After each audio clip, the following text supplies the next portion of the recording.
एक गांव में रामू नाम का एक आदमी रहता था। एक दिन वह अपनी पत्नी को लेने अपनी ससुराल जा रहा था।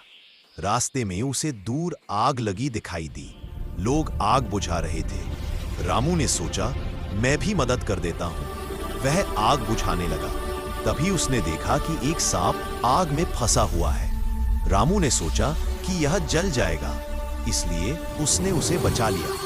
रामू जैसे ही आगे बढ़ा, वही सांप उसके सामने आ गया और बोला, मैं तुझे काटूंगा। रामू हक्का बक्का रह गया। अरे, मैंने तो तुम्हें बचाया है, मैं गलत क्या किया? सांप बोला, इसीलिए तो जिसने मेरी किस्मत खराब की, मैं उसे नहीं छोड़ता। नेकी करोगे, बदी पाओगे। रामू बोला, मुझे मेरी ससुराल जाने दो, लौटकर आते ही तुम मुझे काट लेना। सांप ने कहा, ठीक है, जा। जब रामू ससुराल पहुंचा तो बहुत उदास लग रहा था। पत्नी ने कारण पूछा तो रामू ने सब बता दिया। पत्नी बोली, चलो मैं भी चलती हूं, देखती हूं क्या बात है।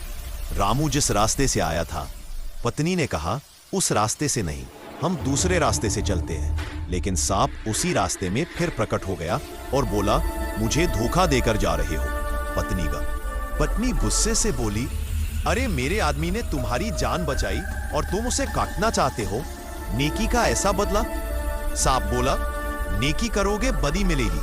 अगर विश्वास नहीं तो सबसे बड़े पीपल से पूछ लो। पत्नी पीपल से पूछने गई। पेड़ ने कहा, हां, नेकी बदी साथ चलती है।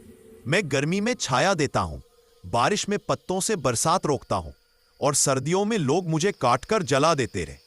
मैंने हमेशा नेकी की, बदले में बदी मिली।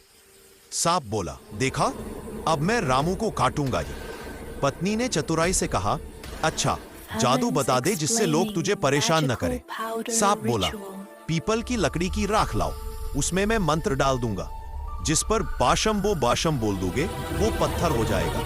पत्नी राख ले आई। सांप ने राख में जादू फूंका, लेकिन जैसे ही उसने राख दी, पत्नी ने वही राख सांप पर डालकर कहा, बाशम, और सांप पत्थर बन गया। रामू और उसकी पत्नी सुरक्षित घर लौट आए। नेकी कभी गलत इंसान पर नहीं करनी चाहिए, और पत्नी चाहे तो किसी भी मुश्किल का हल निकाल सकती है।